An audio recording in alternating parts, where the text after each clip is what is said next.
Aunty ತಗೊಳ್ಳಿ uncle ನಿಮಗೆ ಅವ್ರಿಗೆ ಅಂದ್ಕೊಡೋದಾ ಸರಿ ಆಯ್ತಲ್ಲ ಇನ್ನೂ ಬೇಕಾ ಏನಾದರೂ ಮುಂದೆ ಅವರ ಕೊಡ್ತೀವಿ ಮೇಡಮ್.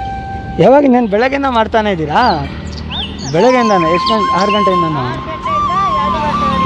ಓ ಬಿಸಿಲಲ್ಲ ಆಂಟಿ, ಅದು ಹೆಂಗೆ ಮಾಡ್ತಾ ಇದ್ದೀನಿ. ಹೌದು ಏನು ಅಂತ ಸರಿ ಆಂಟಿ ಸರ್. ಇಲ್ಲ ಅದೇ ಸುಮ್ಮನೆ ಬಿಸಿಲಲ್ಲಿ ಇದ್ದೀರಲ್ಲ ಅಂತ ಅಂದ್ಬಿಟ್ಟು ನಾವು ಅದೇ ನಮ್ಮದು ಇಲ್ಲ ಅಂಥದ್ದೇನೂ ಇಲ್ಲ. ಯೂಟ್ಯೂಬ್ ಚಾನಲ್ ಇದೆ, ಅದರಲ್ಲಿ ಯಾರಿಗೆ ಕಷ್ಟ ಬೀಳ್ತಾ ಇರ್ತಾರಲ್ಲ ಹಸುಗಳಿಗೆ ಇದಕ್ಕೆಲ್ಲ ನಾವು ಊಟ ಇಲ್ಲಾಂದ್ರೆ ಏನಾದರೂ ಕೊಡ್ತಾ ಇರ್ತೀವಿ. ಸರ್ ನಮ್ಮ ಯೂಟ್ಯೂಬ್ ಚಾನಲ್ ಇದೆ, ಅದಕ್ಕೆ ನಾನು ಕಾಣಿಸ್ಕೊಂಡು ನಿಮಗೆ ಕೊಟ್ಟಿದ್ದೀನಿ.